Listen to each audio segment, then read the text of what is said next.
to the Food for Earth Day 2020. This is the largest lesson that has ever been broadcasted about feeding the planet, organized by Future Food Institute and the FAO e-Learning Academy, so Food and Agriculture Organization of the United Nations, in occasion of the 50th anniversary of Earth Day. So during this virtual global mission, we will cover a number of thematics that has been going on for the past 22 hours right now. And the topics have been related mainly to Sustainable Development Goals, so the SDGs, but also climate smart agricultures, water, soil management, sustainable food system and nutrition, and also food safety, food loss, and rural poverty. So a lot of topics have been covered today in this marathon. So my name is Chiara. I am one of the co-founders, the executive director of Future Food Americas, and I'm super excited to be here and to be the one that is bringing us throughout the end of this journey. So this session is based in San Francisco, and the title is Responding to COVID-19, Perspective about Food and Sustainability from a Land of Innovation. So with us today, we have three speakers. The first one is Elizabeth Carney from the Commonwealth Club of California and Zen Earth Lab. Then we have Daniel Gold from Alpha Food Lab and also Food Tech Connect. And then we have Elisa Pizzurro from Food Labs at WeWork. So we're gonna start with Elizabeth. Hi, Elizabeth. Greetings. So maybe we start just sharing a little bit more about your work and how this is touching on climate change as a topic. Yeah, sure. So my name is Elizabeth Carney. I've been an entrepreneur since in my early 20s when I started my first restaurant. It was a farm-to-table restaurant before there was such a thing. I was in between Harvard and MIT and Cambridge. Next, I helped to bring the Fair Trade Seal to America. Since I've been in San Francisco, the southern end of Salmon Nation, we were just up further north in Salmon Nation in the earlier chapter, I have been really taking advantage of the incredible innovation that's here in San Francisco with food and farming and health and healing and money and business. And I'm very interested in how they're all influencing each other. And I've been able to bring a number of these ideas to share in my role as the chair of the Business and Leadership Forum at the Commonwealth Club. So for example, we've brought Paul Hawken, who launched his Drawdown book at the Commonwealth Club, the book about climate change solutions.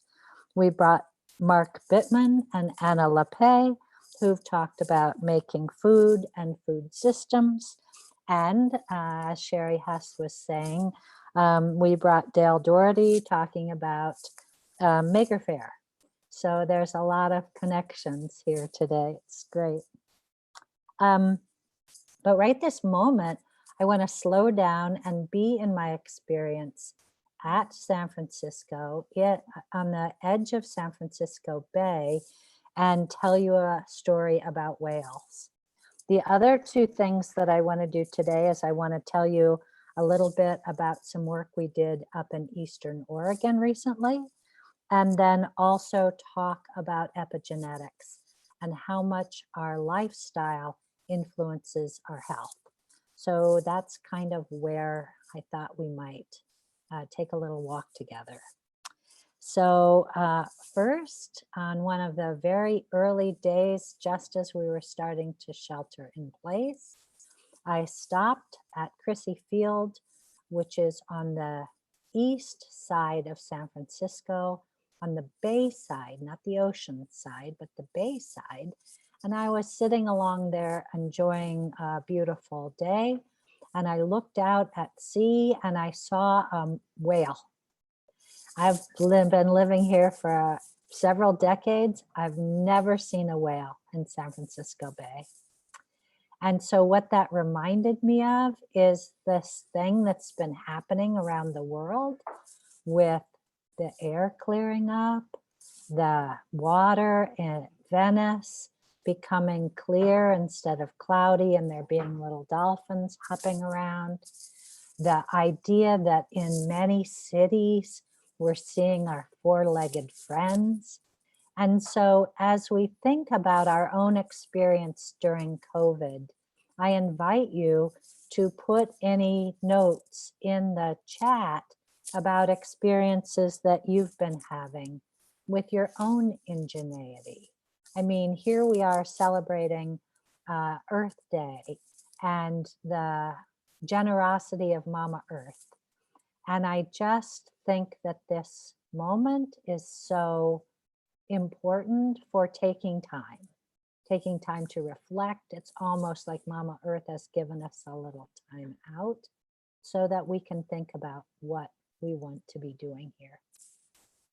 And I felt that the message from this whale, and she didn't just go by either. She stayed and she'd go down and she'd come up. And maybe I thought she was munching on a few sardines while she was there.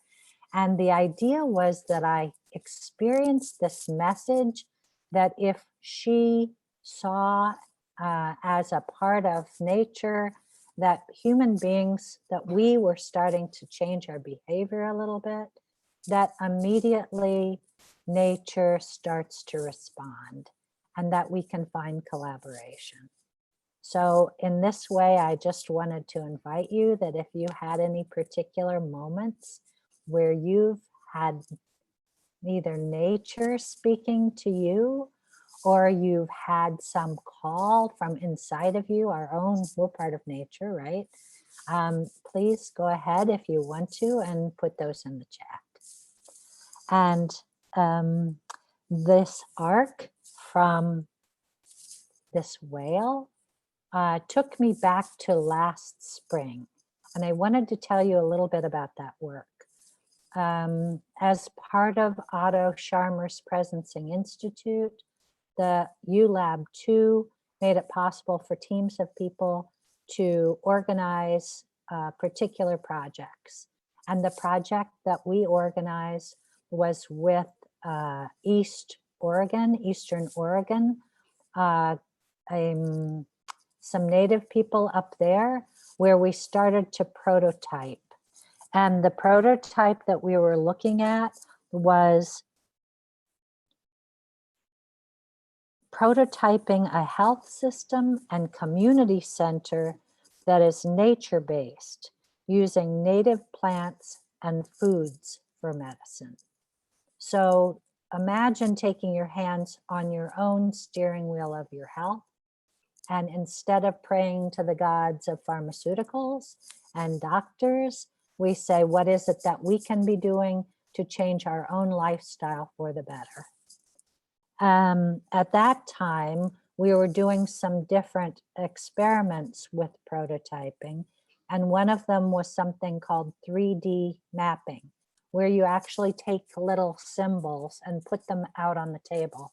And you sketch out, what does it look like in current reality? What does it look like in future reality? And the thing that I want to share with you today is that in our first picture, which was the picture of now, you could see industrial energy, you could see industrial food, you could see industrial agriculture systems, and they all suppressed what was naturally there. But what we found was when we swept those little objects away and we started to envision a scenario that we would want to see for the future, what we found was the salmon started to swim back upstream, the forests could thrive, and the community there could get stronger.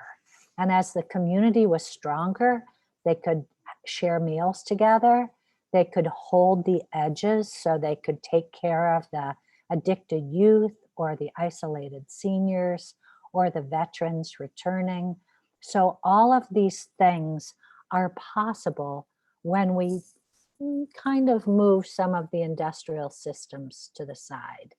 And you have to understand in that particular setting, it's quite dramatic. They do things like they truck the salmon up around the dams and they float on boats the grain down the river. So everything is like completely upside down. But what we saw is that it doesn't have to be.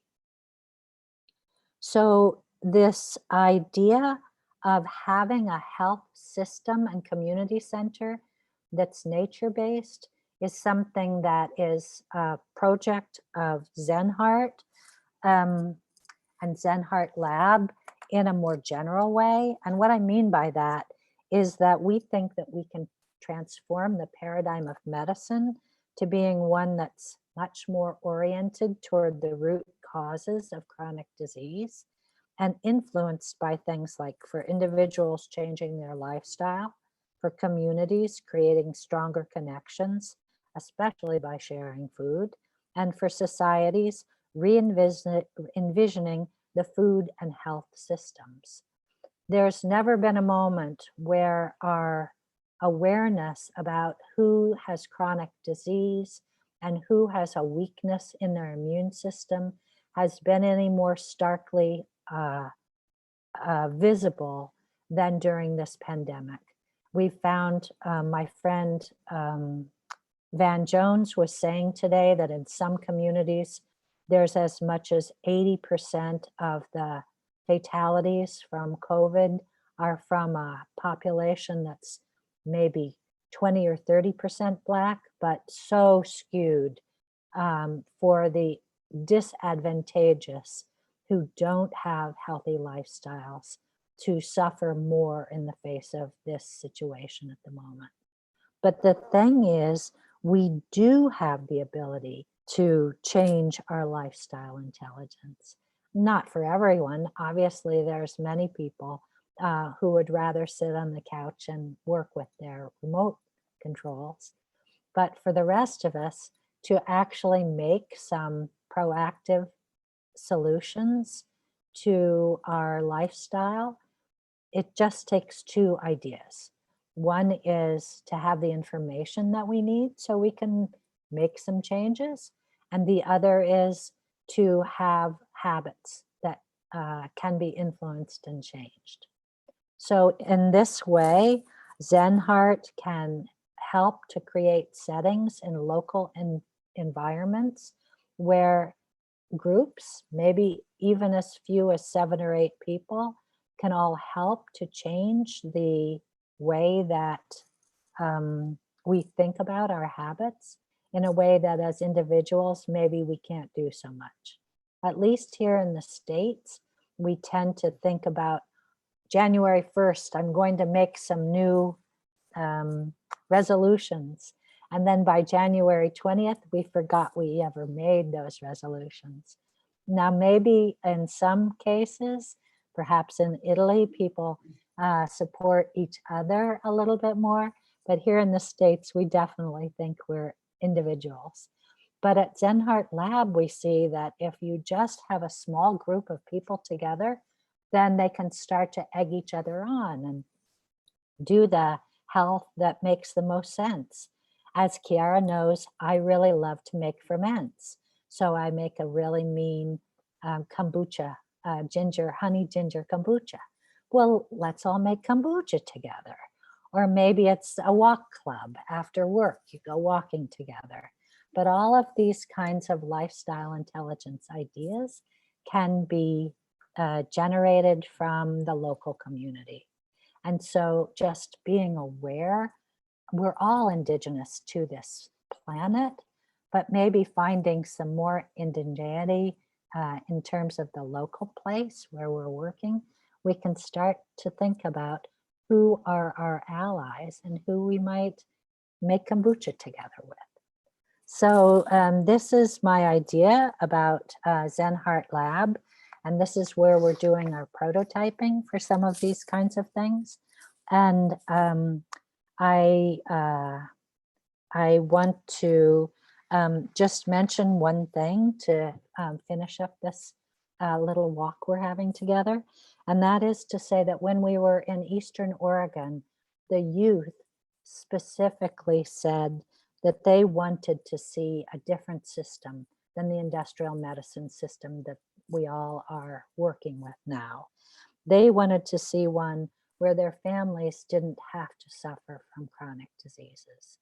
And the thing is, now we know that we can find root causes for these things and that we don't have to continually be at the mercy of the pharmaceutical industries in order to achieve these things. So I really am interested in how we can support the youth to support our health in general.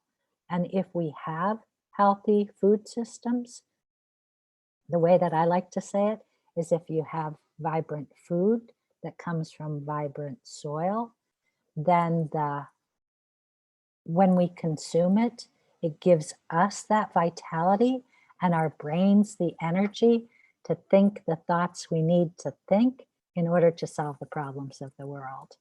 So thank you for my 2 cents. Thank you, Elizabeth. This was really nice. And I love like that you put back everybody to basic and important science from nature. I think is really powerful and really important. Thank you for It's that. the thing is that if we're trying to solve tomorrow's problems with the old broken systems of today, it doesn't work. And so somehow we have to develop these new learning systems. How can I listen to my intuition? How can I listen to nature more? What are the tools that I can develop so that I can slow down and listen? Because I think this is how we bring forward a new world. Yep, thank you. So Danielle is the next one.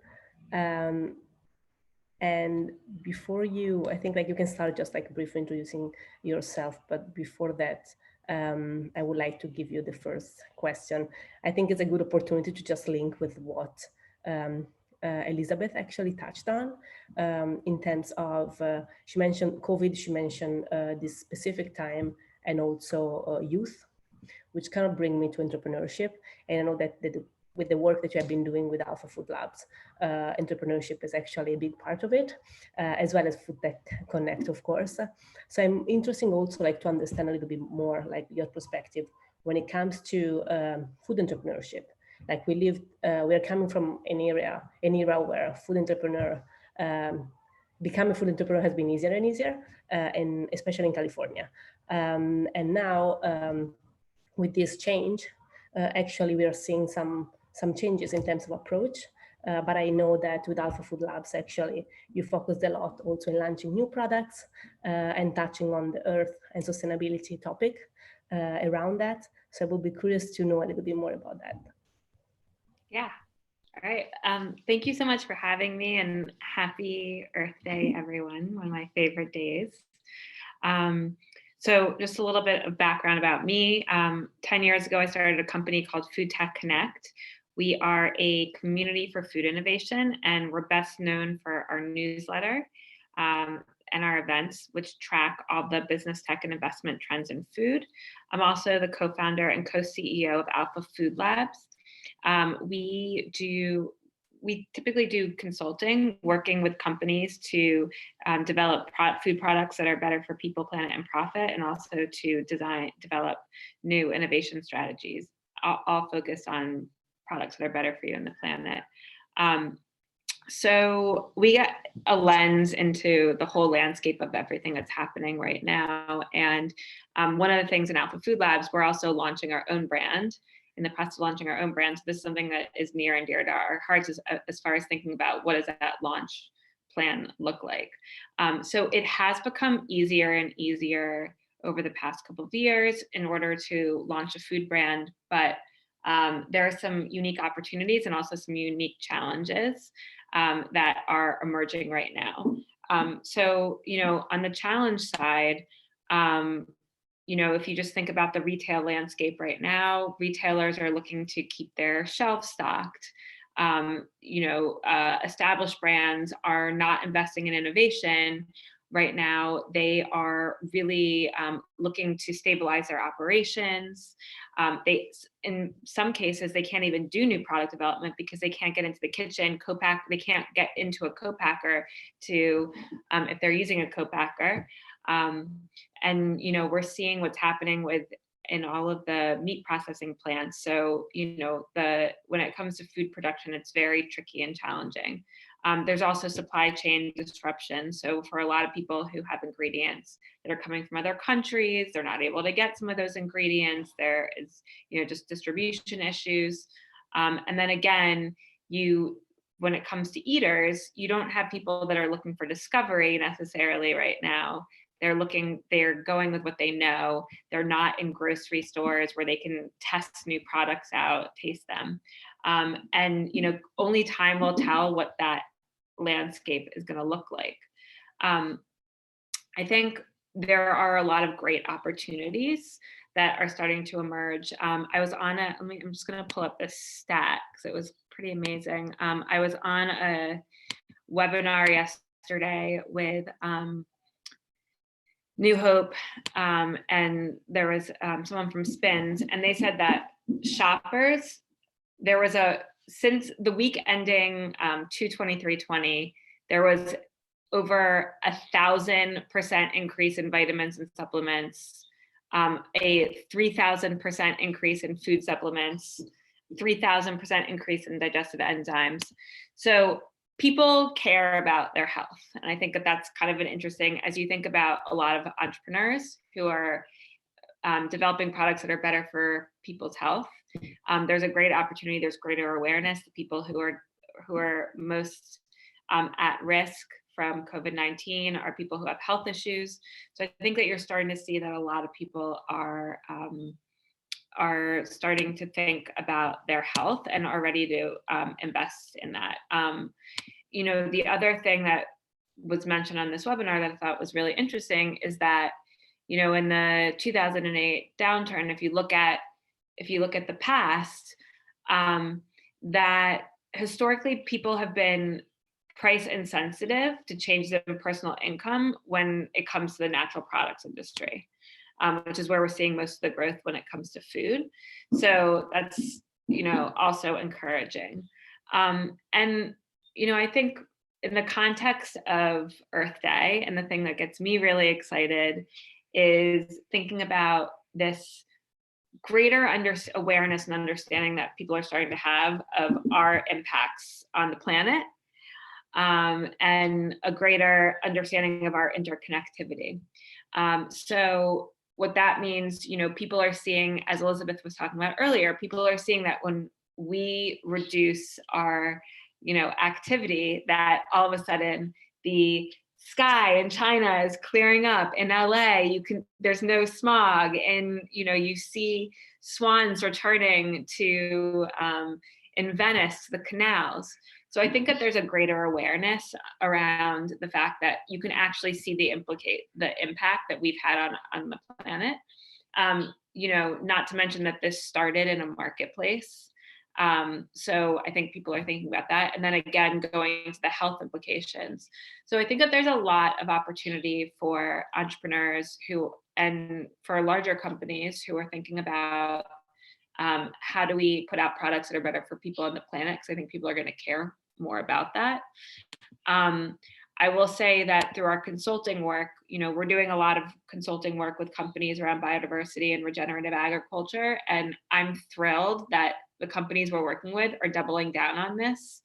We thought for sure that all the projects we were working on were going to get shelved because a lot of the other innovation work is getting shelved. And the teams are even more excited and more energized to do this work with us. So I find that really encouraging. So that's a lot, but. Yeah, but that's super interesting. And actually, you mentioned really briefly that through the consulting work, you also developed some products. And one of the products that you developed is focused specifically on crop rotation and biodiversity. Yeah. How do you approach crop rotation when it comes to then build a CPG product? Yeah. So, and I think that this is also a ties in really nicely with what I hope the future of our food system is like. So we are working on a brand that's called Varietal. And our goal is to really introduce people to the deliciousness of all of the diverse foods that are out there. And the first product that we're working on, it's called a crop cracker. So it's a cracker that's based on crop rotations. And what we do is we go to farmers, and we go to a network of farmers, and we say, what do you need a market for? What is in your rotation that you don't currently have a market for, you don't have a premium market for? And then how can we turn that into delicious foods to give you an incentive to take care of your soil? Because what we see is that there are so many well-meaning, sustainable, organic, food products out there, but when you scale a single ingredient, you ultimately are not supporting a system, and that hurts the planet, and then it also hurts the farmers. And so, we didn't wake up one day and say we want to launch a cracker brand. There are plenty of crackers out there, but crackers are kind of like the meatballs of baked goods. They're very versatile, and so that enables us to have a lot of flexibility. And so, yeah, so that's the first product that we're working on, but there are a lot of things that will go under the Alpha Food Labs, or under the Varietal brand. What my hope is that, we're in this really unique time where everything is being turned up on its head, right? And we're going to have to completely redesign and rethink how we create food products, whether we're in CPG or restaurants. I mean, I think most restaurants are going to be forced to completely rethink, but I think also CPG is going to have to as well. And so, I think a lot of the work that we're doing with our clients and personally through Varietal is to think about, how do we scale systems? How do we think about really building things that are nourishing and equitable at every part of the chain? And, I think that as we're living this time, it's going to become increasingly more important to eaters. They're going to want to know that the brands that they're supporting, with the foods that they're eating, that they're delicious, that they're good for them, and that also that everyone involved is being taken care of.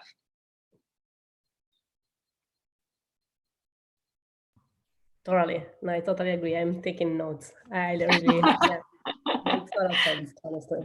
Yeah, and I really like the touch that you gave on kind of like work on a systemic, with a systemic perspective. So like not to just focus on one crop, for example, but think of the system, what the system needs.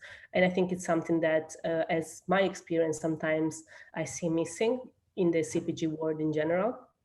And so you have a big view on that, mainly thanks to Food Tech Connect, and you work there. So I'm curious to see if you see any other really impactful, either products, communication campaigns, services, or initiatives that are tackling climate change or soil with a more systemic viewpoint. Yeah, I mean, I think the whole movement towards regenerative agriculture is so exciting. And and when it comes to climate change, I mean, Paul Hawken, he talks about, when you talk about drawdown, our regeneration, regenerative agriculture, that is one of the most impactful ways that we can draw carbon down into the soil. And mitigate climate change. Not just drawing it down into the soil, but drawing carbon down into the soil is one of the best ways that we can mitigate climate change and capture carbon. And in fact, his next book is all about that. So I think there are a lot of brands that are starting to really work, support regenerative agriculture and trying to figure it out. It's definitely still early days. There's, you're figuring out how to measure it, how to incentivize it. Applegate is doing amazing work. Danone is doing incredible work. General Mills, Patagonia just launched a whole e-commerce platform featuring all of the brands that are using regenerative organic or regenerative practice. It's not all regenerative organic, but regenerative practices. So I think that's really exciting. There are two other things. So Indigo Ag, they have a carbon marketplace, and that's really exciting. I think when you create a financial incentive for this, that's when you are really able to, move the market. There's also this other company that's just getting launched called Intrinsic Value Exchange. So they're basically creating a marketplace that is creating a new tradable investment class based on natural assets, so that you can literally IPO natural assets. And it's pretty amazing. So I would definitely look into that. And then this morning, my friends at Atmos. So Atmos is an amazing publication. It's a quarterly magazine focused on the intersection of climate change and pop culture, fashion, food, music. And they launched a campaign this morning that gave me chills. And they're getting people like Kim Kardashian and Kylie Jenner and Maggie Rogers and all these great pop culture, Jaden Smith, and they're talking about really small, actionable things you can do to support the planet. And it's a 3-minute video. I think I've watched it like 3 or 4 times, and I know that there's more on its way.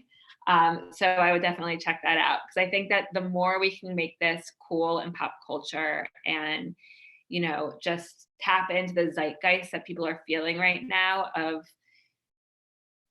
we're all connected and we have all these big problems, but there are so easy solutions. There are small things that you can do.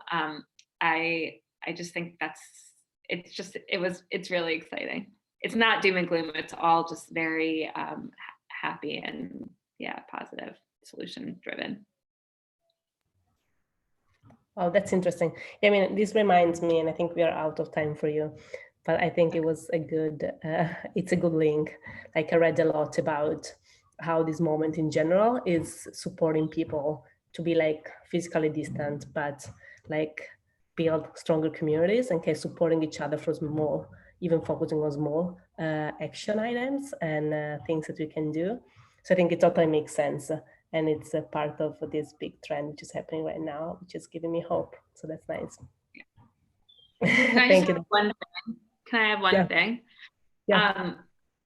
Here's the last thing that I think is really hopeful is if we can, you're looking at the fragility of our supply chains. And a lot of times when there are a lot of food startups who think about innovation and they're supporting emerging economies, and they're sourcing ingredients that are really exotic. And I hope that what this does is more companies start sourcing ingredients from our country so that we can support farmers and diversification. I think it's really important. So thank you so much for having me. Thank you, Danielle. Then we have our last speaker, which is Elisa. So again, I give you a little prompt, and then maybe you also take time to introduce yourself. But actually my first question is mainly around that, the work that you do. So if you could share a little bit about one of the questions that probably you get pretty often. So how does WeWork get into food, and what's WeWork's role when it comes to the food system? Yeah, absolutely. Hi, Elisa Pizzurro. I'm the Food Labs manager here in San Francisco.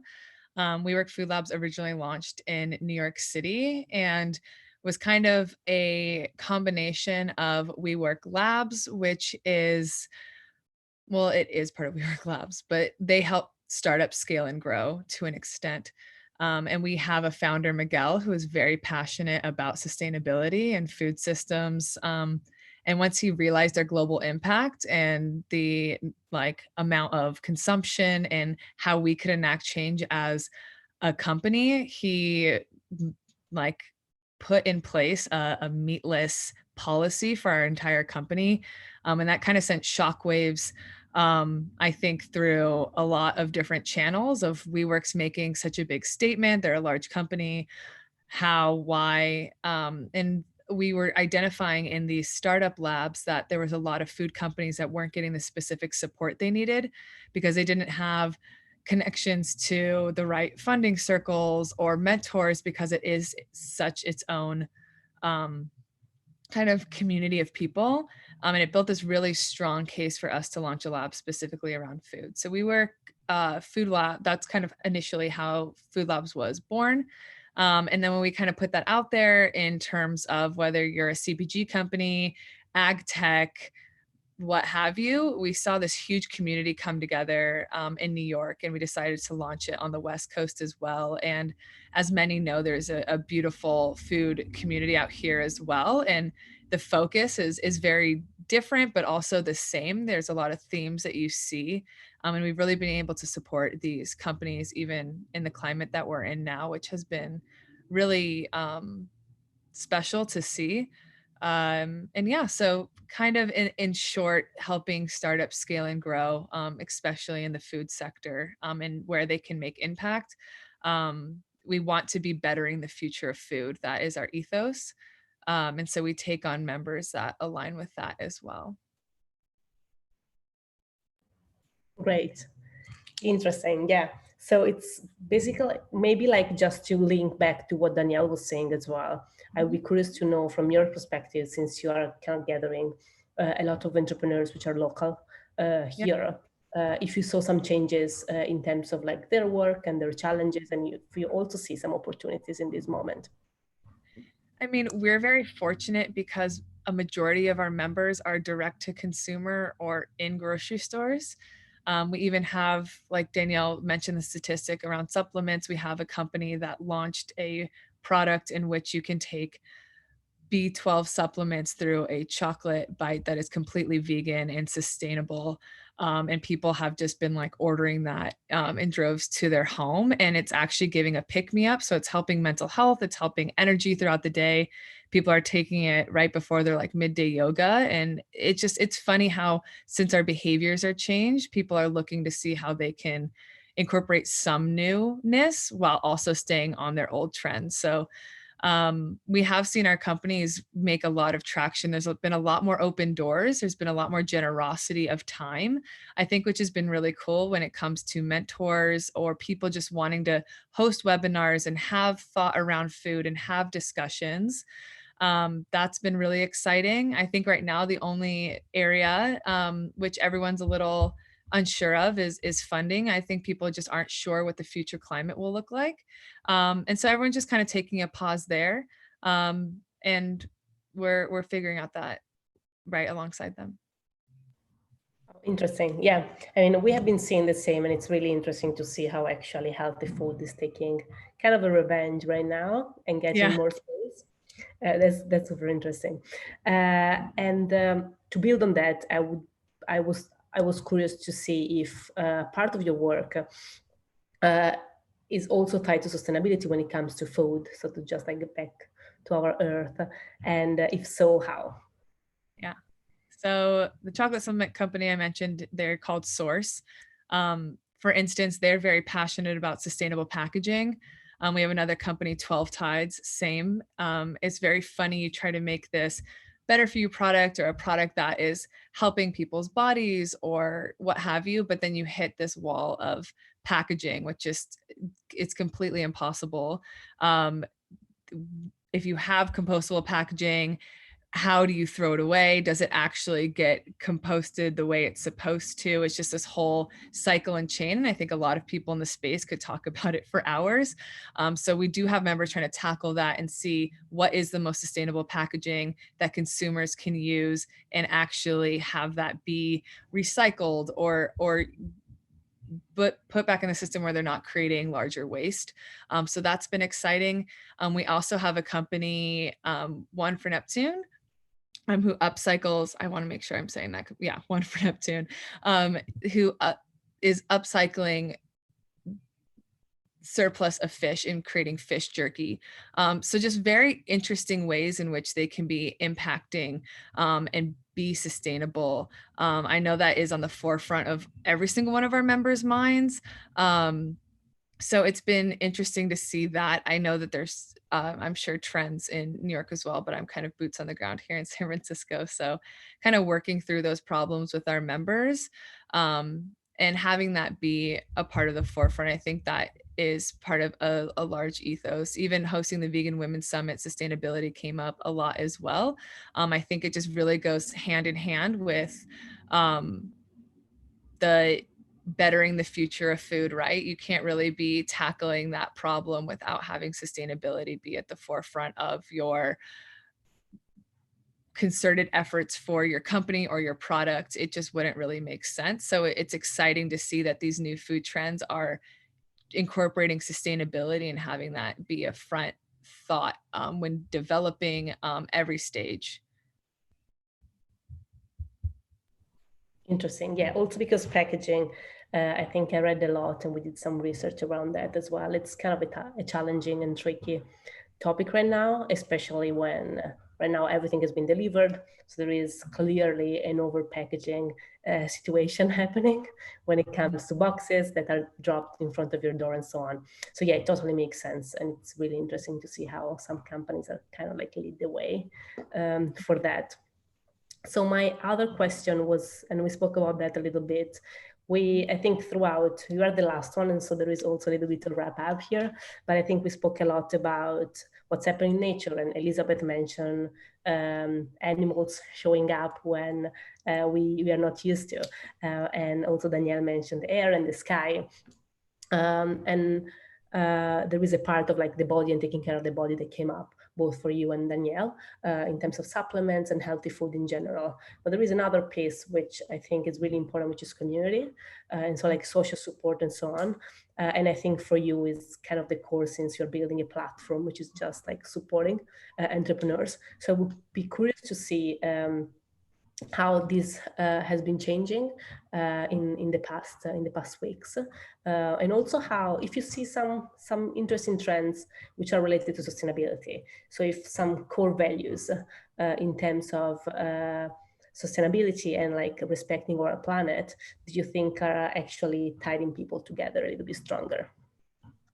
Yeah, absolutely. I mean, the crazy thing about what's going on in the world right now is it's incredibly unifying. We're all going through it at the same time together. So while there is a lot of sadness and negativity and understanding of what is happening, I do think it is bringing the world together in a way that we have never really been unified before, and it's causing this need for communities. People are stayed in place, right? They're in isolation, what have you, in their homes, and they're trying to be creative in ways because humans were built for connectivity. So I really got into food and beverage because it had such a strong sense of bringing people together. And I think it's really amazing to have seen that be a theme that has carried through even in a government mandated isolation. I mean, the amount of Zoom calls, I think in the first week alone of people just wanting to connect and talk through what is happening, people opening their doors. I had a post of if there's anyone in this network that wants to help food entrepreneurs in this time.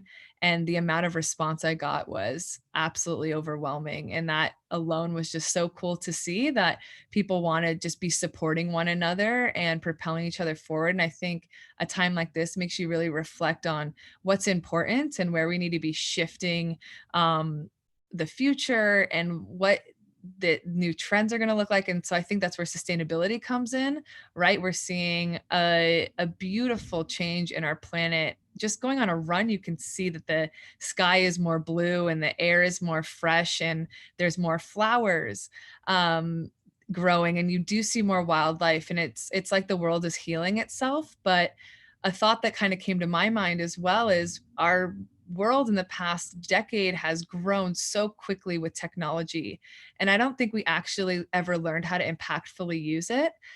So I think this is actually a time where we're learning how to use technology to actually impact and connect the world. I mean, even globally, we're able to come together and really talk about what matters and what we are passionate about. And I think how the world has been healing itself is staring us straight in the face. So I think there are changes that need to be made, because as we pause as a human race, we see the world healing at exponential rates, and it's really wild and beautiful to see. And if you're not impacted by that, that's kind of crazy. So I think that comes up in topics of discussion when everyone is gathering. So yeah. Nice. Yes. Interesting. Yeah, totally. 100%. And you, like you mentioned the summit that you did with like the vegan summit with women. Was like sustainability a direct topic, or was something that just came up? So that was hosted by Jennifer Stojovic, and now it's launched to an online platform as well. So they actually host webinars every Sunday. So it's been very cool to see that go from a one-time event to a virtual platform where people are gathering, and they're looking to launch more events in the future. And it's kind of started a bit of a movement. To think back on if there was a panel specifically on sustainability, not 100% sure, but I do believe it came up in almost every panel, because the reason a lot of these women have chosen to be vegan, yes, it can be a health lifestyle, but there is a lot of ethics tied to that choice, and how that impacts our planet. So I think that really is a huge vein of, and that was eye-opening for me. I'm learning so much about these different trends. I come from a very hardcore restaurant background, and to move out to San Francisco and to have veganism be so openly talked about and discussed, and have all of these food trends, even in the restaurant world, be concerted and focused around bettering the planet, was refreshing, and a bit wild to see that we're at the Vegan Women's Summit, but there's a huge underlying tone of that being very much so tied to ethics and sustainability. So I think it was more of an overarching theme, rather than a concentrated topic that was discussed. Nice.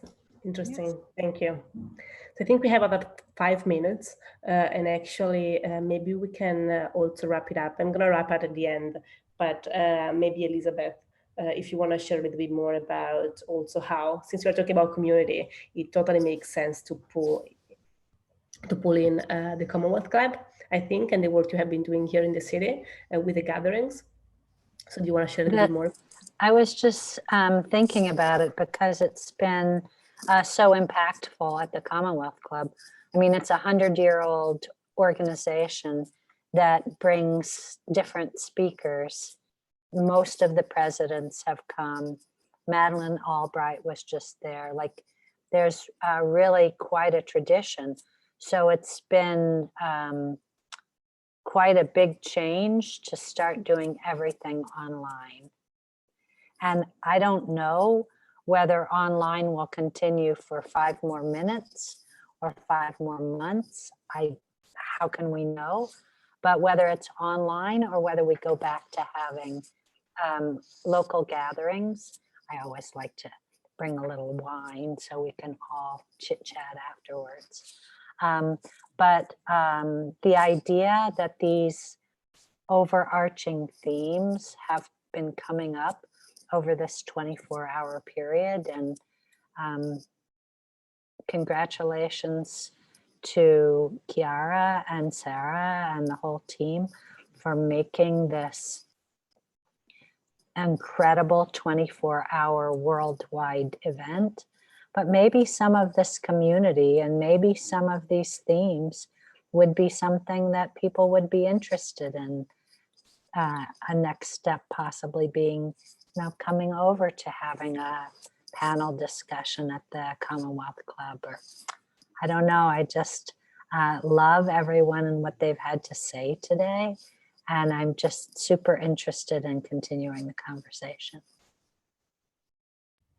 Thank you, Elizabeth. Appreciate that. Great. So I think it's basically time, almost time to wrap up. I wanted to just summarize really quickly. I think I got some actually personal notes, like messages and so on from like people that have been watching that. And so I think there are some current themes that came up. And so I think it could be interesting to just summarize them before closing it up. For sure, as we said, body and taking care of the body, like the health in general, and like the interest in natural products and local products to just like heal our body and ourselves in this moment is for sure a theme that came up, which is interesting, going hand by hand with the natural part, so the earth part. So we are trying to heal our body and heal the planet at the same time, which is finally happening. And so I think most of us are really happy about that. And I really love your story, Elizabeth, about animals and how animals are just like taking back their spaces, what was supposed to be their natural environment, but we just take it over throughout the years. And to build on that, I think biodiversity and the interest to basically double down in terms of investment and innovation and work to be done on the topic. I think it's super interesting. And then we touch on another couple of things, which are actually kind of like the opposite, but now getting closer and closer. One is technology and the other is the human being.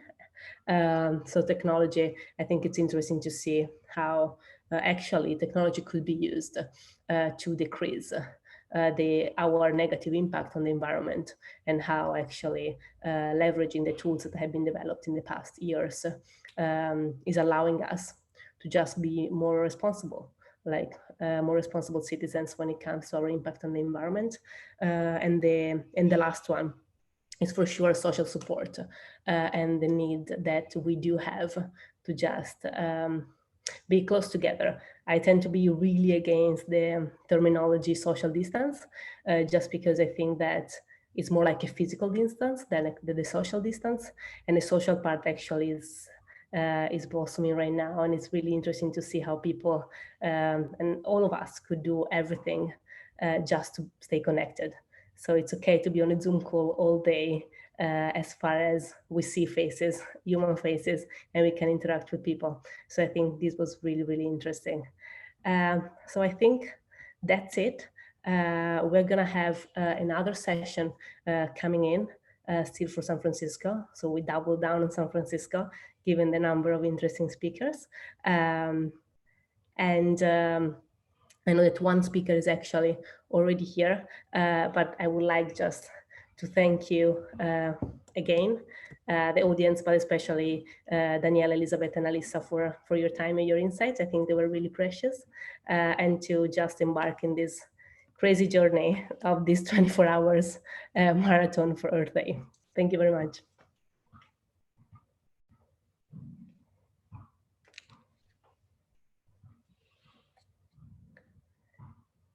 And I know that here we actually have Sylvia. And we have Raman. Thanks for having me. Hi, Sylvia. Hey, Hi, how's it going? Nice to see you. Yeah, same. And I think Sarah is here as well. Just saying hi.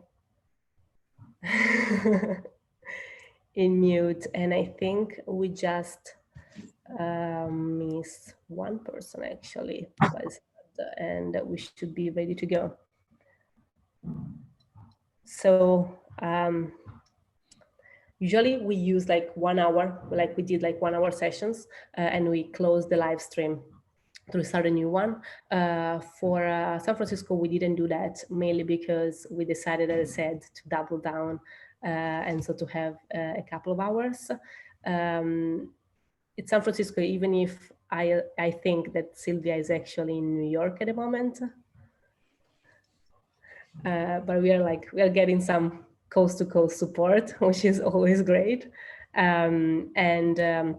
Yeah, as you all know, this next session, which is actually almost the last one, we're gonna have Hawaii after that, and then the marathon is gonna be over.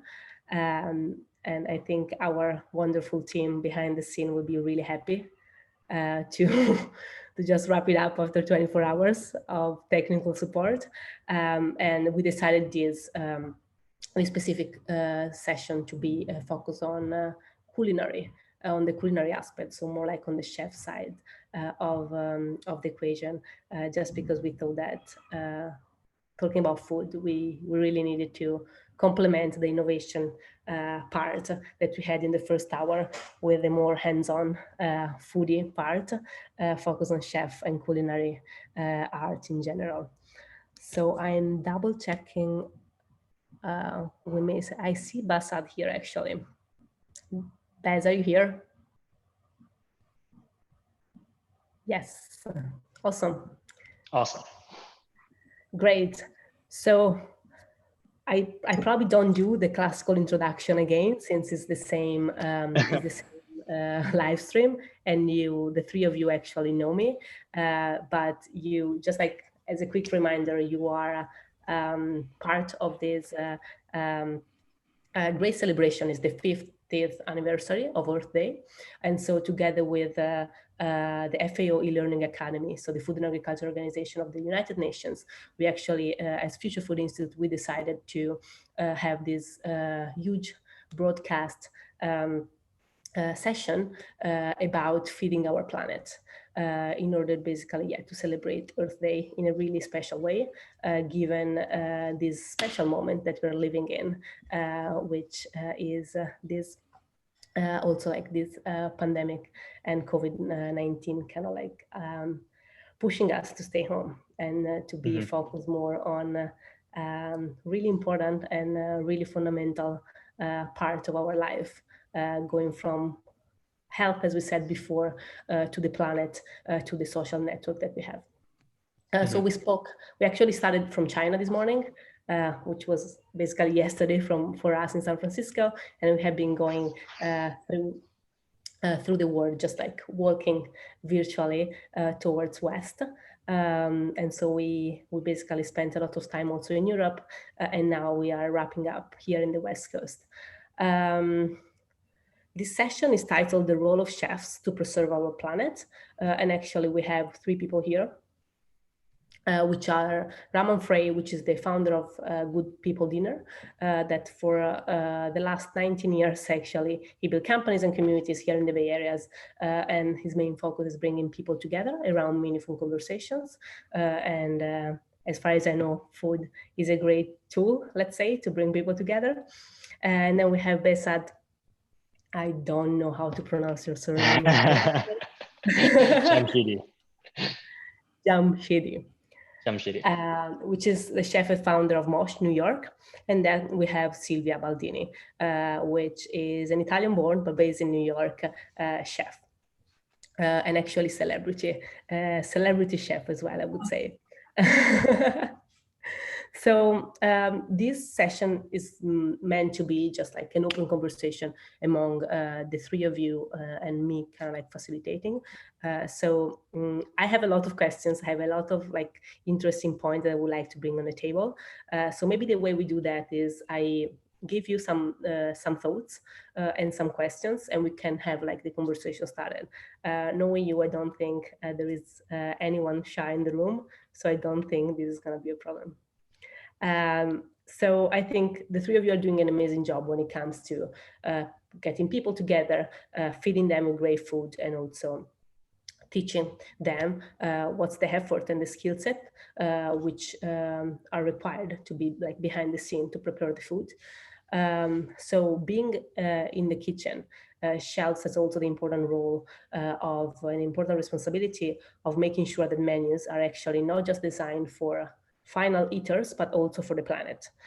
So do you see yourself and your community, how do you see yourself and your community actually dealing with the responsibility?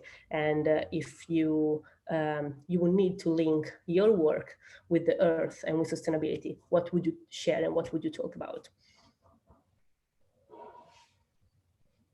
Who wants to go first? I'll be happy to touch on it first. I think the most powerful thing that we can create as chefs is this connection back to our farmers and individuals who are actually procuring all these products that we get at the tail end of its development. And I think empathy is the most powerful bridge between two places.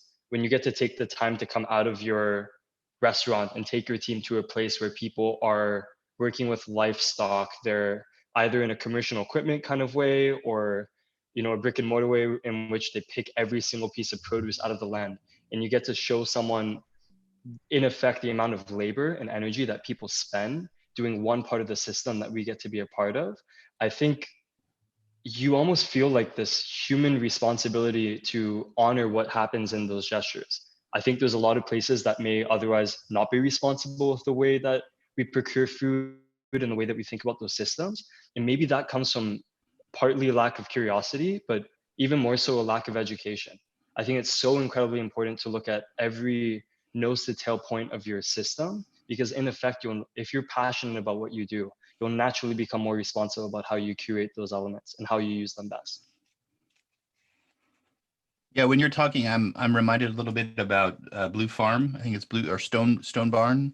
Yeah, there Stone in New Barn. York. Yeah, and which I'm mostly familiar through the Netflix Chef's Table episode. Out here in San Francisco, we have a wonderful culinary culture, and I think the appreciation is, as you were saying, like for that web of contributors. And so when I think about our Good People dinners and the chefs that we work with, we do private events. We do them in a variety of different venues. And our emphasis is actually on conversation, deep and meaningful and vulnerable off the record conversation. But when I'm looking at chefs to work with, my first criteria is honestly that they just give a shit, that you can feel it. You can meet a lot of chefs who are precise and insanely capable and industrious, but it's almost as though they're not even seeing the things in front of them. Yeah. And the chefs absolutely. a lot of the chefs that we've worked with on a recurring basis, I'll give you a good example. One of our chefs, Megan McCullough, spent so much time in the forest and foraging along the coast that it was one of the most memorable dinners I've ever been to in my life. There was very little purchased, right? But there was a feeling of such a deep connection to the land and the season and everything else that you could tell everyone at the dinner wanted to go out and wander in the woods and walk on the beach and broaden their vision, right? New eyes. So I think about those things a lot. I think about foraging. I think about small local producers, and we're incredibly lucky. I mean, I would put Bay Area ingredients up against any locality on planet Earth. Mm-hmm. So that is so amazing. I work more on a community level. And what I've noticed that is there is this need to become, and maybe now we're forced because of what's going on to be, I keep saying it, more regional and less global. And people are willing, just because right now we're all stuck inside, but I think it was before, to be part of a community. And learning and buying and cooking and being again an old-fashioned community, and that transports this into the food that we eat, the food that we cook. And I think what I'm interested is, everybody, foraging is great, but people are actually right now cooking for the first time their own food, and bringing me wild ramps, and they have gone, because they have nothing else to do. They're going in the woods, and I think there is an interest again in what it used to be the normal. What used to be normal in Italy, I grew up, picking mushrooms on weekend and not playing soccer with my mom. We had a plastic bag. Sorry, it was plastic, and we foraged. And now people are doing it again. And I think we need to, as chefs and as educators, to bring this as the new normal and regenerate old ideas into new, combined with new technology. Yeah, my experience, especially of Northern Italian culture, is it's incredibly resistant to scale, right? Economies of scale, agriculture at scale, all of these things that have essentially impoverished the flavor, the nutrients, and the connection to what we do every day when we put things in our mouths here in America, right? But Italian people had to fight and resist because there's so many incentives. That's the thing that's insidious and I think has suddenly come into view. I wrote a piece recently called Imagination Fences. And so when we're all rushed, we don't see the boundary of our imagination. And then we calm down or we're forced into this sort of compulsory meditation retreat. Oh, we see that edge. And we realize that if we want to, it is tremendously life enriching to care about our food. Yeah. Yeah, absolutely. You know? I mean, to just back in on what you said about Italy, I recently had the pleasure to be in Cinque Terre in Bulgaria. We were doing a project in Genoa and decided to just jump on the 1.5-hour train and go out eastward and see what the most beautiful places it really looks like in person. And I was staying in Corniglia in the off season, so there was maybe 2 other tourists there in the entire town. And, did you say Camogli? Corniglia. No, I wish. Yeah. Liguria. Yeah, I love that area. Yeah. Oh my God. It was, besides the fact that it was the most beautiful place I've ever been. And I had this, this little villa on the top of a mountainside that took 45 minutes to walk down to get to the closest market. There was one market, it was Market Lisa. There's one market that's open. One neighbor bakes the bread. Someone else brings the flour that's milled. We had the sausage that came from maybe 10 miles outside of the town, and the fresh produce, when you'd get things like cheeses and charcuteries and fresh seafood, it would happen once a week. And it was like this ceremony where this little town would all of a sudden attract close to maybe 50 or 60 people. And the quality of anything I've touched there has been better than any tomato I've seen elsewhere, any cucumber I've seen elsewhere, whatever it was. And the burning thought that I had is that the many of us have too much.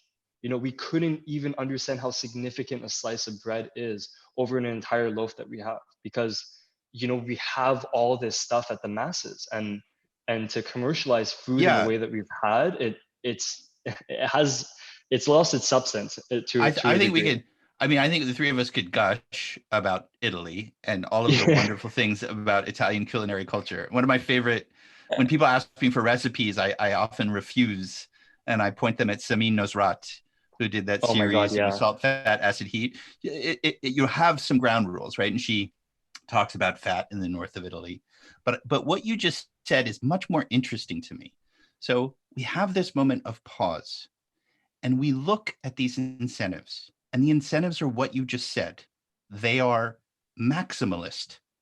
Mm-hmm. They are what is the most bread we can cram down the consumer's gullet like foie gras in the fastest time to make the most money, economies of scale. And so I often think to myself, how could incentives be re-engineered? Right? Because in America, I don't know about Italy, but in America, we have huge subsidies that incentivize heavily processed foods in massive quantities. How might we retinker with? We have this moment to pause and imagine this. How might we retinker the incentives so that people suddenly awaken to quality and realize it doesn't have to be elitist? I mean, that's very important. I think one thing is to, I'm sorry, I jump in. Yeah, do it. I think in this moment of pause, people are learning again. Nobody cooks at home in this country, or in Italy too. It's becoming a lost art a little bit, and nobody cooks at home. Nobody knows how, and the traditions are not passed on anymore. So it's easier to go buy 20 loaves of bread, stick them in that are mass produced, stick them in the freezer, and move on. And plus, men and women have moved out of the kitchen, and so there is no more time to everybody works outside. So now it would be amazing to I think people, the new generation needs to be programmed and Yeah. retaught. Not us, we're too old. Not we are. You're young. But can I just tell you, they're terrified. What you just said for most people is terrifying. And that is a problem of marketing, right? So It's for instance, instead of sending everybody in university to learn things that are too big, why don't we spending money in doing schools where we teach how to cook for real, and we teach agriculture again as with pride and not as a thing that it's, you know, that it's yeah. this So here's where I think we went wrong. Priya Parker wrote a wonderful book called The Art of Gathering. She also has a wonderful new podcast from the New York Times. And in The Art of Gathering, I was so glad she picked a fight with Martha Stewart. and here's what she, and here's how she picked that fight. She said, Martha Stewart is so focused on the perfection of the superficial. I live in Connecticut. I just want to let you. She's like your best friend. That's so funny. But what Priya did was she said Martha Stewart was successful. I mean, Oprah does this. I mean, everybody does this, right? Was successful in convincing Americans that if the details aren't perfect, don't have anyone over. That's right. And so we obsess over the superficialities of hospitality, when the reality is, if everything is wrong and the dish doesn't even taste good, but you are at ease and warm and welcoming, that's all that matters. And that's the cultural change that I think really needs to happen for people to feel comfortable. It's the same thing with recipes. I refuse to give those recipes. I wrote a piece called The Enemy of Recipes, because if you feel you must master a recipe to even cook for one person, you're already screwed. It's over. Yeah.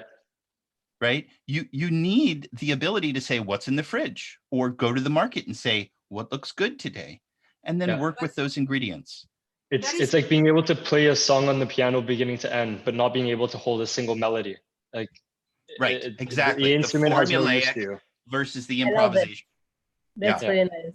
And that would be a real cultural change. That could be a wonderful renaissance coming out of this, that people are like, I have 3 ingredients and I invited 2 people over and the food kind of sucked and we had a great time. Yeah. But it's an instinct that you learn, you know, since as a child and growing up, it's an instinct that you learn how to cook. You learn what a tomato has to taste like. You know, sometimes, like you said, you went to Liguria and you tasted. Many people have never tasted what food should taste like. And so this is something that it needs to be retaught. And it's true. Who cares if the napkins are ironed? You know, you're so right. And also all these mass, I mean, the social impact of recipes everywhere on social media that mean shit, mean nothing, they're terrible. And people are like, you know, sometimes my kids, I hate it. They go, oh, I just got this recipe from TikTok. I'm like, what is but I'm like, but what makes you think that is good? What, because you got TikTok? Do you even read it? You know, it's like, just learn what, you know, it's unbelievable. Yeah. I like to jump in here. Yeah, go ahead. What do you think the role of chefs could be? Like, it seems that there is a struggle of, like, there is the chef from one side, and also, like, if, like, amazing chefs are doing amazing work in, like, going to the source and, like, foraging and so on, but then you have also this audience that sometimes it's even not ready to get all this effort and content behind the dish there, like, presented. What do you think could be the role of chefs in kind of like bridging this gap, especially with younger generation, which are mainly influenced by TikTok, as you mentioned, or other social media? I mean, Roman, I can speak to both of you with this. And I mean, if it sounds overly prolific, I'm sorry, but I think I have one of the most privileged roles in the entire world, working on a community level as a chef, working internationally in a capacity where I get to travel. There's really, besides not having a time for a relationship, there's really no sentiment against anything that I do in my life that I don't have outstanding gratitude for, because it's the most disarming thing to be able to share a dialogue with anyone when it concerns food, to the degree in which I can go and make pesto with Lisa at Lisa Market in Corniglia. And there's something enriching about that experience that will forever be a memory tied to that month, that day, that place, and that point in my life. To, you know, being able to foster a relationship with my mother now in my 20s that I didn't have growing up, because we have this commonplace language where we can talk about food and none of the other things that would make us mad at each other. And, you know, this can go for so many different things between, you know, the experience of going into a market as opposed to going to a farmer's market and interacting with the human being that quite literally pulled that turnip out of the ground that you just purchased. Yeah, and you're talking about breaking down that supply chain, right? And getting closer to this to the source. You're also sharing your gratitude comes from your own enthusiasm. Right. And so to answer, I think, Chiara's question, it's your enthusiasm combined with a big margin of error and a lot of self-compassion that could allow millions of people who are terrified to fry an egg to actually walk into the kitchen, fry the egg, put a little salt and pepper on it and be like, that wasn't bad. I think the chef's responsibility in that then is to meet people halfway and share that enthusiasm. Like you said, you do in your events, you know, it's this safe space for the most boisterous dialogue that can happen around food. And it being completely unapologetic and taking things with a grain of salt and leveling with the people that, you know, I hate that almost every conversation that I have to have at this point in my career has to go through like PR or it has to get filtered. I really just want to say some shit sometimes, you know. I want to Can be I give honest you some and I want to be unsolicited advice? Yeah. Fuck the canned messaging. Oh, am I allowed to say that here? I mean, like, don't, like, honestly, that I shouldn't say that. Okay, believe me. Anyway, honestly, like, people respond to that sincerity. People respond to that candor. People respond to you caring. We are so surrounded, not just in food, but in everything, with artificial facades of perfection. Gaslighting. That's all. It's that through and through. And I think the chef's role is to be able to show those authentic dialogues, to give a recipe as a parameter, but not this checkmark thing that they have to do. Capture the significance on why you should take the extra hour to go to a farmer's market as opposed to a grocery store once a week. And maybe even. And I put too much lemon zest. Who cares? Yeah, exactly. It's really food lemony. is improvisatory. Yeah. I just, you know, I think authenticity is the best thing that you could do to yourself, and being real. Like I learned, I have been around the block like so many times with my life now.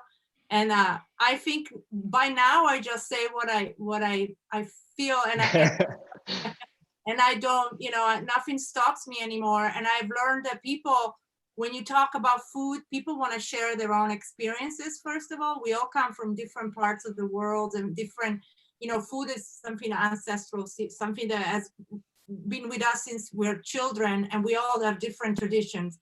However, we all love to share that, and we all love to share our traditions. And I think that's the most beautiful and interesting part as a chef, is to bring all these people around the table. And, you know, when we talk tomatoes, somebody from Italy thinks something, somebody from California, or they all have different connotations. And I think it's really beautiful. But anyway. Actually, this brings me to one thought. Yesterday, we did, as Future Food Institute, Good After COVID fishbowl. So we're organizing these events, which are like gathering 20 people and talking about what's the goodness around COVID-19 and what we can get out of it. And so we did the first edition of the Millennials edition. And so we had 20 people that are more or less my age. So like in late 20s, early 30s. And one of the main topics that came up is actually really related to what you're saying, which is compassion and space for imperfection. It seems that like our generation, it needs a lot more space to just fail, to make and fail. And it's Throw okay. around. Yeah. And you know, so I'm looking right now at my front yard. I had two friends over from Colombia, dear friends. And it was maybe 6 or 8 of us. And I like to cook by the fire pit over there in the front yard. And I was trying to figure out different ways to infuse just a little bit of lavender flavor into salmon. Now, you guys know salmon's a really delicate flavor. I shouldn't have done that, whatever. And and there were like, and so basically I screwed it up. It tasted like it was crappy. And they were very kind and very forgiving. And they're like, oh, it's fine. And they ate it. And, and I was like, my failure rate right now is probably about 1 in 10. When I started, my failure rate was like 50-50. Yeah. Right. Yeah. But you just put in front of people and you'd be like, if you hate it, tell me why. I think I got to do this this foundation event here in Los Angeles back in January before I started traveling far too much for a normal person. And we had this community organization, these Persians coming to sit down at a table and have my interpretation or my experience of Persian food growing up. And what I kept getting asked by my team, because in Canada, we would have my mom's stews with Frank's Red Hot Sauce. So we grew up like Persian Canadian. And we'd also have, we'd have some weird things. I did like soup inside a Campbell's soup can to talk about the social impact that cultural foods could have made on the shelf through the 1800s and through the 1900s. And one of my chefs asked me, aren't you afraid of them criticizing you about, these choices that you're making? It's an ethnic cuisine. Digressing from tradition. Exactly, digressing from tradition. And I told them, the food in this dinner actually does not matter at all. The food is quite possibly the most least significant part of what's happening. It's a scapegoat to get each and every one of these people into one room to realize that there's something common in each and every person that decided that they would come there, and to allow a conversation to exist in a safe space. That's right. That can be over the criticism of the food, can be inspired by the food, but the fact that they're all together is the only thing that matters. And we're gonna serve food, overcooked or not, whatever it is. Of course, food is there as the talisman that weaves them together. Yeah, exactly. And that's why it's funny when we go back to talking about the planet and we talk about that impact. It's, if you couldn't get the perfect ingredient because you had your hands tied by shopping local and doing the sustainable and the correct thing with your produce, no one's going to kill you over it. And you shouldn't kill yourself over that either. You should be proud that there was a choice bigger and better than the food just being flavorful that got to the diner and got to the guest. Yeah.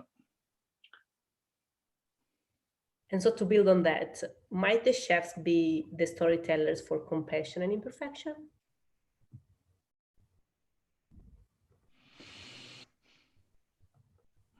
I think that the chef can be the storyteller. I think the chefs can be the storyteller with their food and with their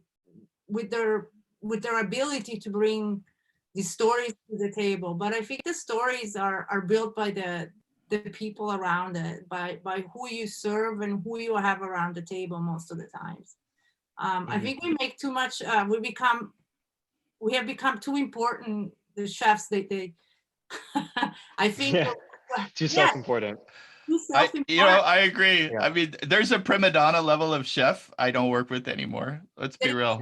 It's not important anymore. I'm working with a lot of foundations, and we're developing food for people that are hungry, and people that need food. And it's a different. It's not pretty. It's not fancy, but it feeds a lot of people. And so it's been an amazing experience, to go away from the fine dining and the fussiness of presenting something and creating food to actually feed the hunger. And I think, I'd love for you to come and visit us. I like both of you people. Thank you, Kiara, for bringing us together. It's the first time the three of us have met.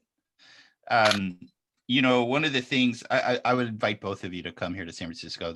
One of the things that was horrible about this city I love before a global pandemic was this city has more per capita millionaires and more per capita homeless than anywhere in this country. It is a cruel city in a lot of ways. And the topic of homelessness and the fact that working class and working poor people can't really find ways to survive here because we don't have much of a social safety net compared to, say, Europe. has come up at our dinners over and over again. The story is the focus at our dinners. We always have a speaker who's someone different from the chef. The food, the chef gets to talk about their menu, but it's really about the speaker. And so it's come up many times. Denise Sandoval, who runs something called Lava May, which brings restrooms and showers to the homeless in our city, has been a speaker at our dinners and is a wonderful champion for that. And another chef who I worked with, Martin McGrath, decided he was going to do something about it. And there's a place called the Squiggle or something over here where Cesar Chavez meets the 101 highway. And at that time, there were probably 100 to 200 homeless people encamped around that area. And without permission, we went there. There was a filmmaker there. Oh gosh, he's going to kill me. What's the name of the filmmaker? He's brilliant. It'll come to me in a second. And we set up a kitchen to feed the homeless there. And it was magnificent food, and it was nutritious and wonderful. And the police arrived and told us we couldn't do it. And there was a showdown with a whole bunch of cameras. Wow. And they eventually backed off. And it was so enlightening to me. What ended up having to happen, the laws have changed since then, thankfully, in the direction of compassion. You can give away food here now. But it's kind of shocking you can't do that. But the thing that happened was the homeless people who could see that the police were there were too scared to come over and sit with us. We had set up tables to sit with us and talk to the chef and enjoy the food. So we had to get some to-go containers and carry them all over the Squiggle and hand them to people in their tents and things like that. So, you know, I think there is a topic that's not discussed enough, which is in food deserts, in places, you know, Jamie, who's the guy, the naked chef? Oh, Jamie. That guy? Jamie Oliver. Yeah, he tried to address this in this.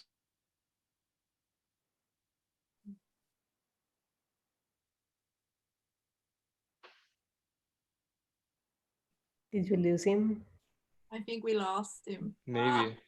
I don't know what happened. Because first, I hope he's listening. I think what he's saying is spectacular. And Too much pressure. I can't wait to go visit, and I can't wait for him to come back. Yeah. But the topic is exactly that, is that, you know, it's easy sometimes to create beautiful food with you know, for an elite, but how about I'm going to check. do you want me, I don't know, Yeah. can you jump it back in? I'm going to check. You can continue. Okay. Okay. And there is something incredible about being able to create beautiful and soulful food for the hungry. And for example, one thing that is so interesting is when this whole pandemic started, nobody wanted to close the schools in the New York area, in Chicago, because about 80% of the kids in these schools, in these areas, get their only meal in school because they're too poor in United States to actually have a meal at home. And this is why the schools were not being closed. So there are people working right now to do that. But if you think about that, what is the solution? What can we do as chefs do to change this? That's what's interesting in a soulful and in a beautiful way, where the food is good, nutritious, but you know, and helpful. So those are like the topics that are really that we should work with. Yeah. It's so weird to see him frozen in the corner. Yeah. Chiara, I think you'd find this a little bit funny, and I wish he wasn't frozen, or I hope at least he can hear this part of it. But I got a message today from one of my chef friends that was in San Francisco, who said, you know, I just got this notification on my phone about the event that we were supposed to do today. And I had spent half a year programming this crazy avant-garde case study event for this international company. I have NDAs all around me, so there's a lot of things I can't say, but I got to travel to this country. I got to spend a week there. I had the most surreal food experience I ever could have imagined in my life. And we were putting on this dinner for elites, people who are worth hundreds of millions of dollars. It was 8 of them at the table. This program also costs millions of dollars to produce. And I was just one of the principal consultants, the food personality per se, to help drive the narrative that they wanted that dinner to have. And it took, it's taken months to program what was 20 small courses out of this small intimate space. And I've spent, because COVID happened, obviously we couldn't do that event. I'm not in San Francisco, I'm home in LA.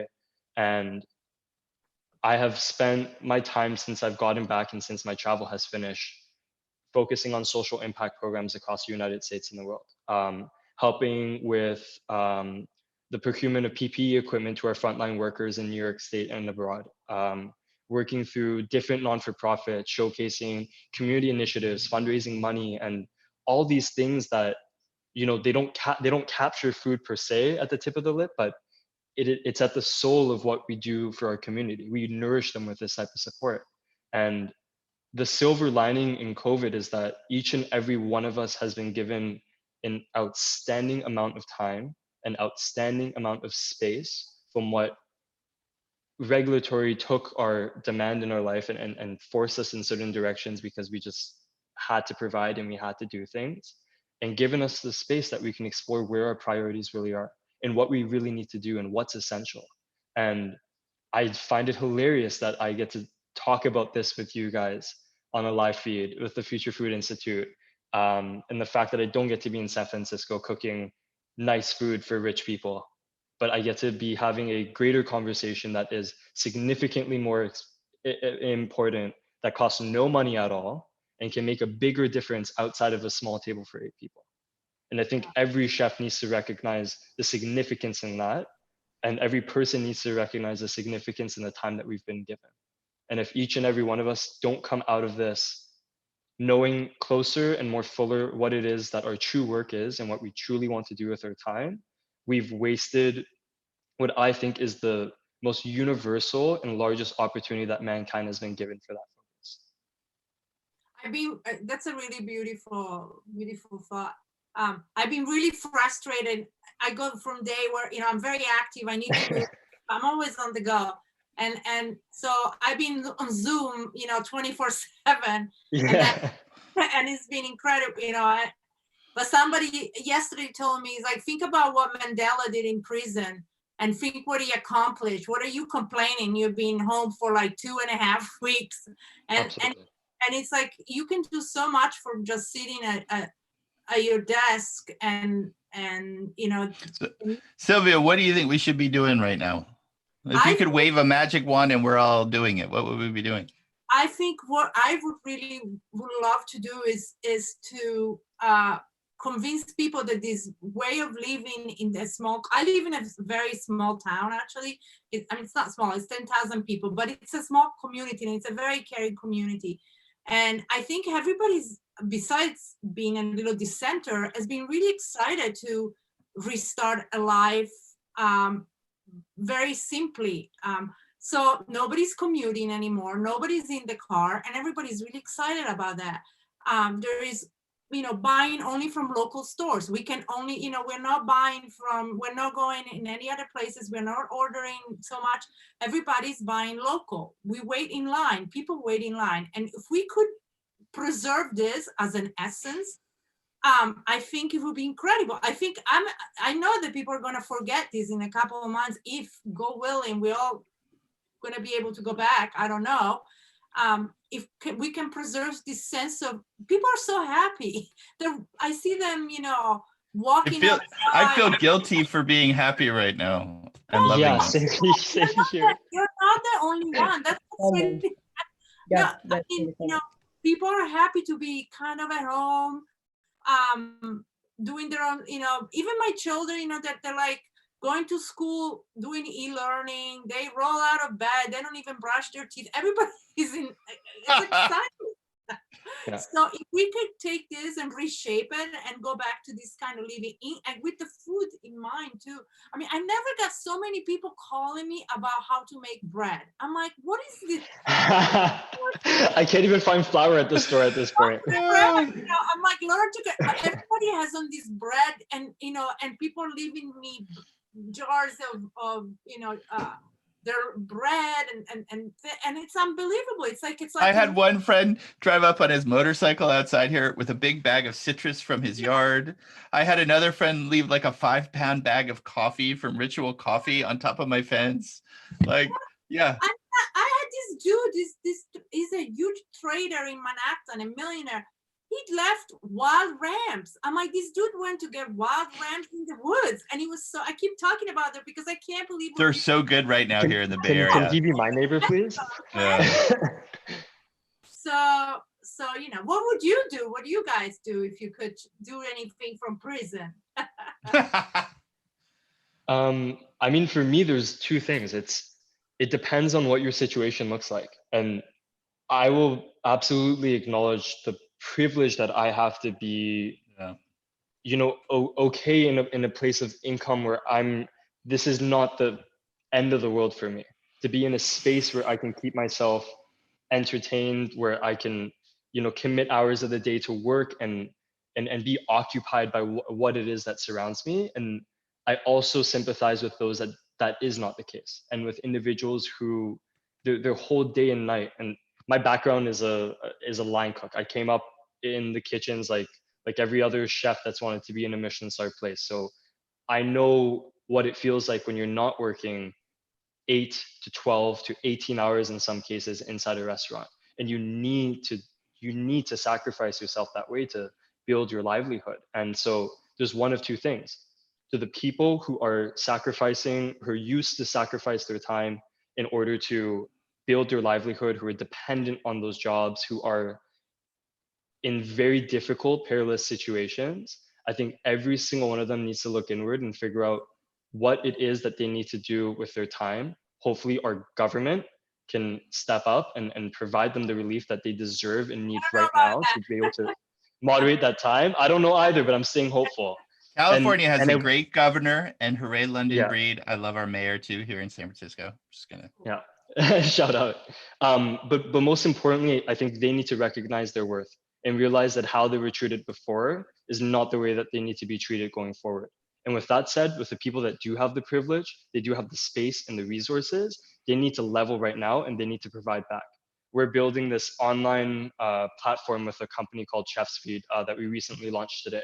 And I'm going to be spending days and hours of my week teaching online courses with the intention that all the proceeds from that program are going back to our community, are going back to non-for-profits. Because not that my life wouldn't be better with that income, but it will not make a substantial difference to me in the same capacity that it will to those that don't have that income right now. And so that's how I'm choosing to spend my time. And hopefully sharing these kinds of dialogues can inspire people to know more of their worth, and to those that have more worth than they need can be able to pay that back to those that need it. Very cool. A friend of mine posted a piece. Her name is Janine Firpo. She lives in Berkeley. She's a big fan of what we do. I'm not embarrassed to admit that all of my sources of income went to zero. They all went to zero. And I definitely had a moment of freaking out a little bit. She wrote a piece where, the wealth inequality that has been so front and center in all of our public conversations is suddenly thrown into high relief around survival. And it's so interesting to me how there is a split of friends. I mean, let's be honest, probably half of the kitchens in San Francisco have undocumented workers. There are people with no social safety net and who are extremely trepidatious about reaching out, even to city or state government. It was wonderful what Gavin Newsom did. He really has risen to the occasion. He created a $150 million fund for undocumented people like that. Amazing. So, but there are other people like Janine, and Janine is wealthy and she's not ashamed of that. And she wrote this piece, and it was really about, giving until your hand hurts from writing checks. And she is sprinkling money all over the place. I'm grateful for her support. And I know there's probably dozens, if not hundreds of people who are also grateful for her support. Yeah. So, and then I think, when you're talking, I keep coming back. So one of the things I'm doing here in quarantine is writing a book. I wrote the first draft back in January, a little over a year ago, and I've been revising it. And the book is on incentives and incentive design, the designing of incentive systems. Restaurants work, and I don't own a restaurant, and I don't want to own a restaurant. They generally, sorry, I have lots of friends who do, but they generally operate under extremely thin margins, threat of spoilage, high employee turnover. Look, you know, it's all the way down the line. You want to go crazy? Start a restaurant, right? And at very elite levels, the margins open up, and other things can happen. But you also speak to abuse in these kitchens, like emotional abuse, like toxic work environments, like and the physical abuse epitome. in a lot of instances. It's physical abuse, exactly. Yeah. And so you're right. And this is why I, for instance, a not a panacea, not a cure-all, but a temporary Band-Aid would be real UBI, universal basic income. If restaurant workers were receiving that, and somebody became, like you just said, physically abusive, which is unfortunately not as uncommon as it should be, they could walk out and know that their foundational needs and the foundational needs of their loved ones would be met. And for me, that feels civilized. Right? And that starts to play with those incentives around, you know, agriculture. I keep thinking about the people who are picking our food right now. I feel really lucky to be in the Bay Area. We are completely surrounded by an abundance of food. And it is food that can be grown or harvested year round. That is not true for most of our country. That's not true for most of the world. The UN, the UN just came out with a report that said that highlighted 10 countries, and I would encourage you to Google it, 10 countries that are in danger this fall. You know, the Spanish flu of 1918 had 3 waves. They are in danger this fall of famines. The death toll from those famines would pale. The people dying from COVID-19 would be minuscule compared to people dying of starvation in that context. I read the article today. It's unbelievable. Yeah.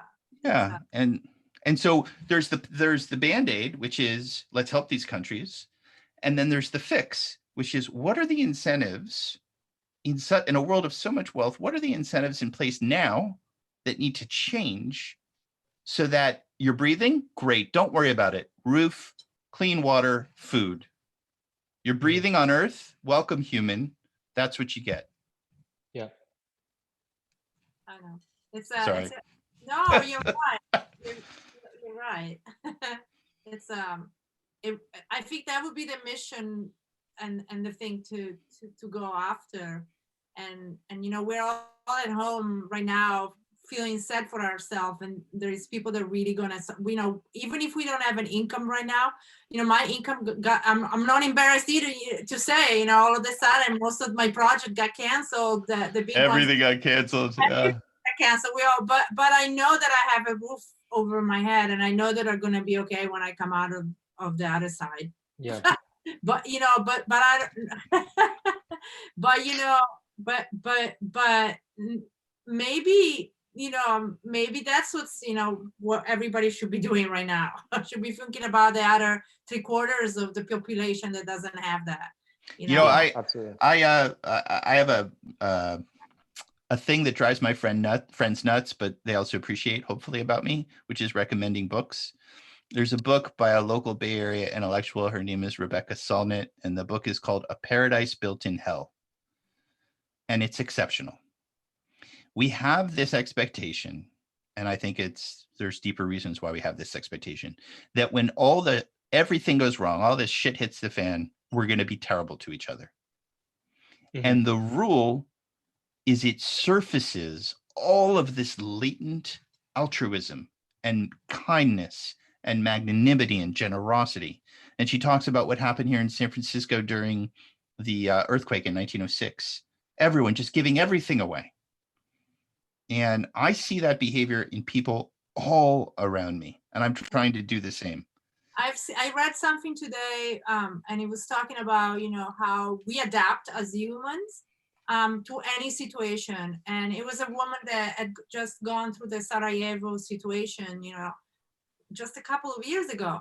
And, you know, it was a group of people that was like us living a normal life. And all of a sudden they find themselves in a war, and they can't get out of the house because the street next to their home, there are people shooting. So they learn to adapt and not go on that road and go from the other road. And they lived like that for 4 years in a community that helped each other in hunger in terror, and they come out of the other side. And altruism, and generosity was the common thread. So there's a guy named Sebastian Junger who wrote a book called Tribe on Homecoming and Belonging. And in the book, which I cite in the book I'm writing right now, he talks about a young woman, and her parents were in that civil war in former Yugoslavia and did everything they could to get her out. And they sent her to Italy. Yeah. And she had been partying with her friends in the basement. And like they had learned to live with some of the most harsh conditions you can imagine, snipers everywhere, dead bodies in the street. She goes to Italy and everyone feels deadened and unalive. I don't experience Italy that way. She did. And she works to get back into the war zone, to be with those people and feel alive. Mm-hmm. And that was so powerful to me to hear that anecdote and to understand the same thing happened in London. Yeah. During the Blitz, during World War II. It happens over and over again. It's in Rebecca's book. And it's a lesson for how we should treat each other when we're not having a global pandemic. The most outstanding thing that has come as a cause of all this stuff that's happened, and two major things have surprised me: the unbelievably fast decline of paper products at the store, to how toilet paper is now the most prized possession in these United States of America, and the greater part that's been more significant is the rapid community response to every small fraction of initiative that needed to be addressed during the relief that we needed from March 15th when I saw the first. We were hungry to care for each other. We were Absolutely. hungry to take care of each other. We have been told that we should take care of ourselves first. Yeah, absolutely. No. I mean, March 15th, I had 200 emails in my inbox from the time that I was trying to desperately fly back home from a Miami project to Vancouver to be with my parents for the quarantine, to almost 1,000 by the time April 1st hit. And each one talked about a different person in our community, strangers that I may not have even known, that had created a fund, an initiative, some sort of community organization. They were writing about something, they were doing film work, they're trying to capture some sort of relief and some sort of effort. And I'm 24 years old. I've never had to go through another pandemic other than this. We haven't either, man. I'm 50.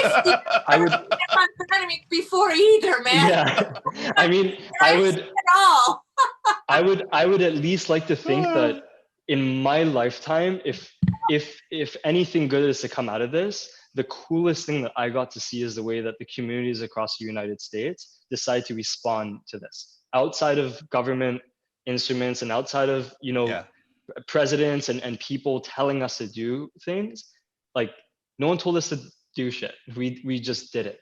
And I think that's the most inspiring thing that's happened. And to celebrate all those people is now the bigger responsibility. So we know that things are being done, so that there is a bit of hope, regardless of how melancholy you feel being at home and not being able to work your job.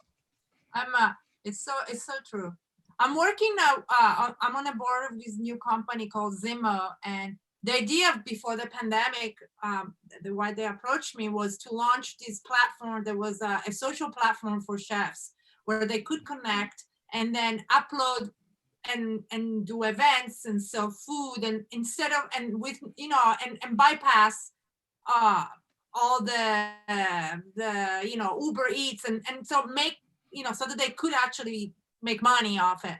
Of course, the pandemic, we were launching and the pandemic happened. So we retooled it to be just, for now, a delivery for chef, and we're onboarding chefs. So I've been talking to chefs from all over, and we're testing in Austin, and the stories are unbelievable. The stories of, having to close the restaurants, having to close the business, having to close everything that these people have worked for some for 20 years, some for 6 months, all the dreams on hold. And listening to the story it's heartbreaking, but also seeing the willingness to continue and the willingness to look forward and find a solution for this. It's beautiful. Thank you. I jump in here because we're 3 minutes We have 3 minutes left. I have What I rolled would like.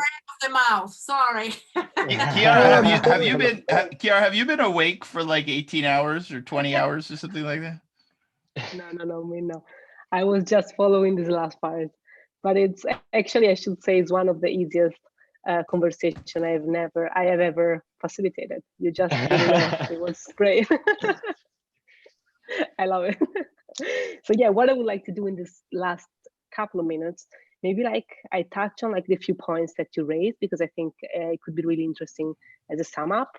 And maybe if we have 30 seconds left, you have time to just add a few words if you want to just add something else. But I think it was really interesting, starting from the connection with the soil, and like how chefs in general have like this strong connection with what's happening on the land, behind actually a preparation and a final dish. And actually one thought that I noted down was, I really liked what you said, Silvia, about getting more regional. And I think it seems that we are getting more physically regional, but actually even like more digitally global, because we have no limits and we have no jet lag and we have no flights to catch. So this is actually really interesting. Yeah.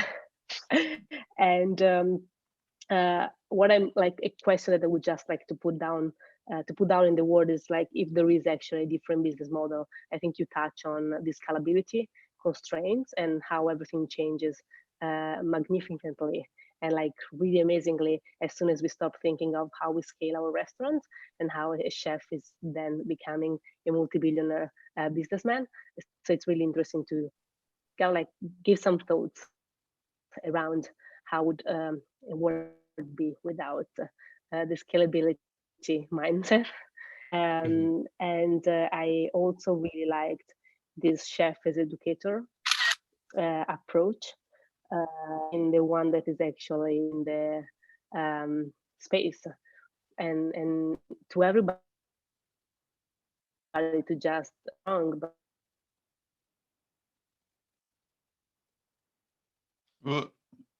Oops. Do we lose her? Living on the edge of technology. Yeah, apparently. I dropped out at one point. Hi, everybody. I'm going to substitute for a few minutes Chiara until she is freed. And I'm also from the British Feed. Francesco, no. Okay, she's here. And Sarah too. So I'm going can back you hear me? Okay. and Chiara can I finish. don't know my connection.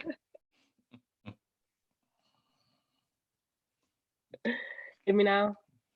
Yeah.